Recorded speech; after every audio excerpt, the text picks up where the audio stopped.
എൻ്റെ പേര് ജാൻസി അഗസ്റ്റിൻ. ഞാൻ പാലാരൂപത ചേർപ്പങ്ക ഇടവകയിൽ നിന്ന് വരുന്നു. ഞാൻ 2019 ഉടമ്പടി എടുത്തത്. ഞാൻ വന്നപ്പോൾ 6 നിയോഗങ്ങൾ വെച്ചു. അതിലെൻ്റെ 3 സാധിച്ചു കിട്ടി. ആദ്യമായിട്ട് എനിക്കൊരു ജോലിയായിരുന്നു. വിവാഹം കഴിഞ്ഞ് എനിക്കൊരു നല്ല ജോലിയില്ലായിരുന്നു. ഭയങ്കര പ്രശ്നങ്ങളും കാര്യങ്ങളൊക്കെ ആയിരുന്നു. അതിനുവേണ്ടി ഞാൻ ജോലിക്ക് വേണ്ടി ഒത്തിരി പ്രാർത്ഥിച്ചു. ഇവിടെ വന്ന് ഉടമ്പടി എടുത്തു കഴിഞ്ഞ് പിന്നെ കൊറോണയായി. ജോലിക്കുള്ള എല്ലാ തടസ്സങ്ങളും ഒക്കെ ആയിട്ട് ഞങ്ങളിങ്ങനെ ഓരോ ദിവസവും പ്രാർത്ഥിക്കുന്നുണ്ട്. പക്ഷേ ഇവിടെ വരാനൊന്നും പറ്റിയില്ല. അത് കഴിഞ്ഞ് ഇതിൻ്റെ ഇടയ്ക്ക് ഞാൻ ഇസ്രായേലിന് പോകാനാണ് നോക്കിയത്. അപ്പോൾ ബോംബെയിൽ പോയി ക്ലാസ് അറ്റൻഡ് ചെയ്തു. 20 ദിവസത്തെ ക്ലാസ്സാണ്. അതിൽ 15 ദിവസം കഴിഞ്ഞപ്പോൾ എനിക്ക് ഡെങ്കു വന്നു. അപ്പോൾ 4 എക്സാം എഴുതണം. അതിൽ 2 എക്സാമേ എഴുതിയുള്ളൂ, ബാക്കി 2 കൂടി ഉണ്ട്. ബട്ട് അത് കഴിഞ്ഞ് എനിക്ക് ഡെങ്കു വന്നപ്പോൾ ഞാൻ ഹോസ്പിറ്റലിൽ പോയപ്പോൾ എൻ്റെ കൗണ്ട് കുറഞ്ഞു വരുന്നു. അതുകൊണ്ട് ഞാൻ പെട്ടെന്ന് തന്നെ ടിക്കറ്റ് എടുത്ത് നാട്ടിലേക്ക് പോന്നു, അഡ്മിറ്റായി. അത് കഴിഞ്ഞ് എനിക്ക് കുറവായപ്പോൾ ഞാൻ പിന്നെയും പോയി എക്സാം 2 കൂടി എഴുതി. അത് കഴിഞ്ഞ് ഉടനെ തന്നെ എനിക്ക് പോകാനുള്ളതെല്ലാം ശരിയായി. അങ്ങനെ എനിക്ക് ഇസ്രായേലിൽ നല്ലൊരു ജോലി കിട്ടി, നല്ല സാലറിയോടുകൂടി. അത് കഴിഞ്ഞ് ഞാൻ ഇസ്രായേൽ പോകുന്നതിന് മുമ്പ് ഞാൻ മാതാവിനോട് പ്രാർത്ഥിച്ചു. എനിക്കൊരു സ്ഥലം ഇഷ്ടമായിരുന്നു, എൻ്റെ വീടിനടുത്ത് തന്നെ.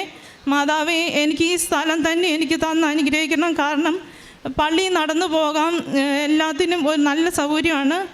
അപ്പോൾ ഞാൻ അതിനു വേണ്ടി പ്രാർത്ഥിച്ചു. ഞാൻ ഇസ്രായേലിന് പോയി എൻ്റെ കടങ്ങളെല്ലാം വീട്ടി 2 വർഷം കഴിഞ്ഞപ്പോൾ ആ സ്ഥലം തന്നെ എൻ്റെ മാതാവ് എനിക്ക് തന്ന് അനുഗ്രഹിച്ചു. ഇപ്പോൾ കടങ്ങളൊന്നും കൂടാതെ അത് വീട്ടി. പിന്നെ എനിക്ക് എൻ്റെ മോന് 6 മാസം തൊട്ട് എന്നും അസുഖമാണ്, എന്നും 1 വയസ്സിൽ അഡ്മിറ്റായി. അത് കഴിഞ്ഞ് അത് കണ്ടിന്യൂസ് 6-7 മാസം ഇങ്ങനെ ആശുപത്രിയിൽ അഡ്മിറ്റാവും. ന്യൂമോണിയ വന്നു, ഒന്നും കുറവാകുന്നില്ല. ഞാൻ മാതാവിനോട് പ്രാർത്ഥിച്ചതിൻ്റെ ഫലമായി അവൻ്റെ രോഗങ്ങൾ കുറവായി. പിന്നെ ഞാൻ ഇസ്രായേലിൽ ഇപ്പോൾ ജോലി ചെയ്യുവാണ്. ഇങ്ങോട്ട് പോരുവാൻ വേണ്ടി ടിക്കറ്റ് എടുത്തു. അവിടെ യുദ്ധങ്ങളും കാര്യങ്ങളും ഒക്കെ ആയിട്ട് ടിക്കറ്റിന് ഭയങ്കര റേറ്റാണ്. അപ്പോൾ ടിക്കറ്റ് എടുത്ത് എനിക്ക് നാട്ടിലോട്ട് പോരാൻ 40 ദിവസമുള്ളപ്പം എൻ്റെ ഞാൻ നോക്കിക്കൊണ്ട് പേഷ്യൻ്റ് പെട്ടെന്ന് ന്യൂമോണിയ വന്ന് കൂടിപ്പോയി. അപ്പോൾ അവിടെ ഡോക്ടേഴ്സ് വന്ന് നോക്കും. അപ്പോൾ ഡോക്ടർ പറഞ്ഞു, ഇനി 2 ആഴ്ചയല്ല 1 ആഴ്ചയേ ഉള്ളൂ ഇനി ജീവിച്ചിരിക്കുകയുള്ളൂ. അപ്പോൾ നാട്ടിലേക്ക് പോരാൻ പറ്റത്തില്ല. നമ്മൾ ഒരു പേഷ്യൻ്റ് മരിച്ചു കഴിഞ്ഞാൽ അപ്പോൾ തന്നെ അടുത്ത പേഷ്യൻ്റ് നമ്മൾ 90 ദിവസം കൊണ്ട് കണ്ടുപിടിക്കണം. അപ്പോൾ ഏജൻസി തരും, എങ്കിലും നമ്മൾക്ക് നാട്ടിൽ വന്ന് പോകുമ്പോൾ അതിന് ലേറ്റാവും. അപ്പോൾ ഞാൻ മാതാവിനോട് പ്രാർത്ഥിച്ചു. അവർക്ക് നമ്മൾ യഹൂദരായതുകൊണ്ട് വിശ്വാസമില്ല. എങ്കിലും ഞാൻ രാത്രിയിൽ മാതാവിൻ്റെ തൈലവും ഉപ്പും എൻ്റെ കയ്യിലുണ്ടായിരുന്നു. ഞാൻ അത് എടുത്തുകൊണ്ട് പോയി പേഷ്യൻ്റെ അടുത്ത് നിന്ന് പ്രാർത്ഥിച്ച് വിശ്വാസ പ്രമാണം ചെല്ലിയതിൻ്റെ ഫലമായി അന്ന് രാത്രി പേഷ്യൻ്റ് ഒരു കുഴപ്പവും കൂടാതെ ഉറങ്ങി. പിറ്റേ ദിവസം ഡോക്ടർ വന്ന് നോക്കിയപ്പം ഇതൊരു മിറക്കിളാണ്, പേഷ്യൻറ്റിന് ഇപ്പോൾ ഒരു കുഴപ്പമില്ല. ആ പേഷ്യൻ്റ് ഇപ്പോഴും ജീവിച്ചിരിപ്പുണ്ട്. ഞാൻ അടുത്ത ആൾക്ക് ഹാൻഡ് ഓവർ ചെയ്തിട്ടാണ് വന്നത്. ഞാൻ ഈ 26-ന് തിരിച്ചു പോകും. ഇപ്പോഴും ആ പേഷ്യൻ്റ് ഒരു കുഴപ്പവും കൂടാതെ ഇരിക്കുന്നു. ദൈവത്തിന് 1000 നന്ദി. പിന്നെ എൻ്റെ പ്രേക്ഷിത പ്രവർത്തനം, എനിക്ക് അവിടെ നമുക്ക് പുറത്തിറങ്ങി പ്രേക്ഷിത പ്രവർത്തനം ഒന്നും ചെയ്യാൻ പറ്റത്തില്ല. എങ്കിലും എനിക്ക് സാലറി കിട്ടുമ്പം ഞാൻ എൻ്റെ ഹസ്ബൻഡിനോട് പറഞ്ഞ് അനാഥാലയങ്ങൾക്ക് സഹായം ചെയ്യാറുണ്ട്. പിന്നെ ഫേസ്ബുക്കിൽ കൂടെയൊക്കെ വരുന്ന രോഗസഹയ്ക്ക് അങ്ങനെ ആ സഹായം ചോദിക്കുന്നവർക്കൊക്കെ സഹായം ചെയ്ത് കൊടുക്കാറുണ്ട്.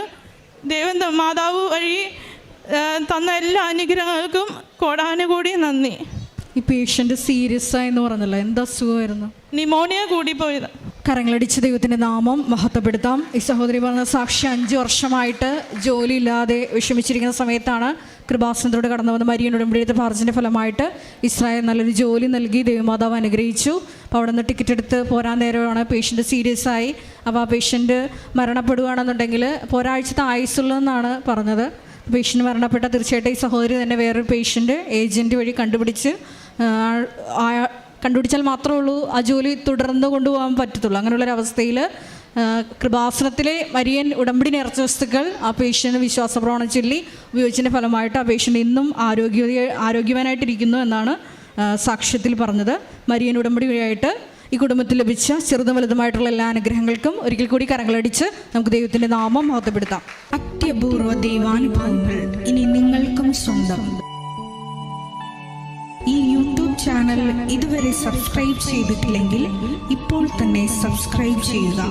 ഈ വീഡിയോ ഇപ്പോൾ തന്നെ നിങ്ങളുടെ സുഹൃത്തുക്കൾക്ക് ഷെയർ ചെയ്തുകൊണ്ട് കർത്താവിൻ്റെ പ്രേക്ഷിതരാകുക.